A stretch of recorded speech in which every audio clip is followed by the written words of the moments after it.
So trust is in decline globally, and that is creating a whole wealth of problems. Problems on multiple levels. But if we think about this in terms of trust in your organization or team, then it's going to affect retention rates, it's going to affect engagement rates, it's going to affect a whole host of other measurable outcomes. My name is Steve Neal, and I was recently reading a survey that confirmed this belief that I have witnessed over the last couple of years, that trust is in decline. It was a Gallup survey, and there was something quite shocking in that survey. Of thousands of employees that were interviewed in the States, 77% said that they believed their company would lie to them or their customers, or at least withhold important information, which after all is just another form of lying, right? So another question, which was related to leadership, confirmed that less than 1 in 4 of those employees would trust their leaders or what they were telling them. And therein lies the key to dealing with this or helping this challenge: leadership. I believe, and I have the evidence to prove this, that the key to building trust with your team, with your organization, is authentic, consistent, trustworthy leadership. So here's the $1 million question. How do you get that? It has to come from within the leader. This is not something you can do a quick fix for, and suddenly the leader is trustworthy.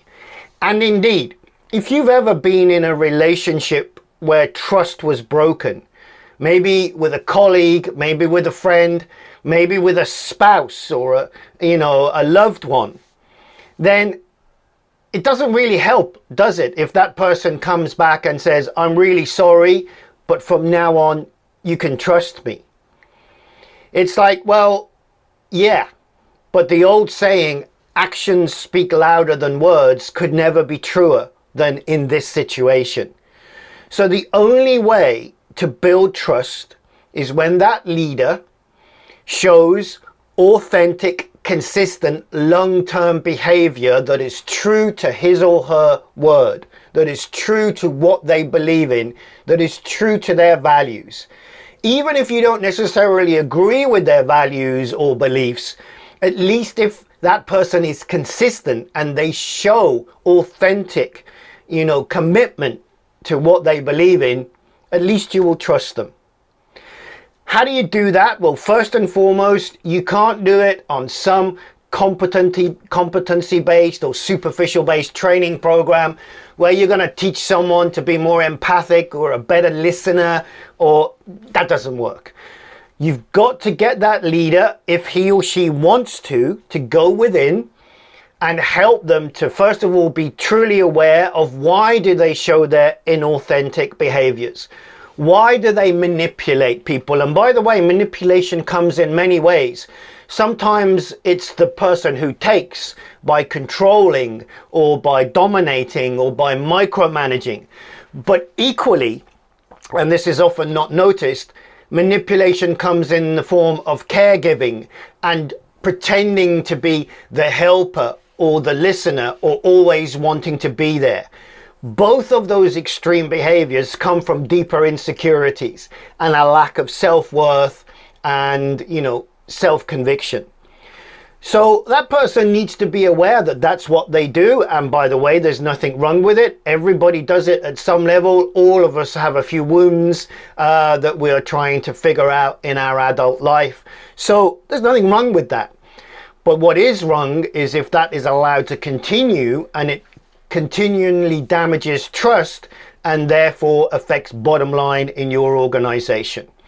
The Limbic Performance System for Outstanding Leadership and Teams tackles this head on through using proven neuroscience-based and psychology-based frameworks. We help people, we guide people, we invite people openly to, first of all, face the truth in what they do as a leader that may lead to breaks in trust. And then secondly, find their inner conviction, their inner beliefs, their inner values, and have the confidence and belief to act authentically and consistently in line with them. That's what we do. And what's going to be the number one builder of trust? I'll say it again: authentic, consistent leadership behaviors. And it's not just, on a small scale. So this survey by Gallup also showed that people's level of trust in their organization was directly related to their level of trust in their direct leader.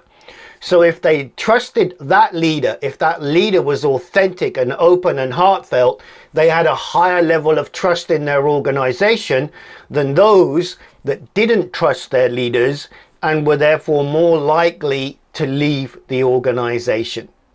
So in short, you got to get the leadership right. I would like to openly invite you to explore this further if anything I've said resonates with you.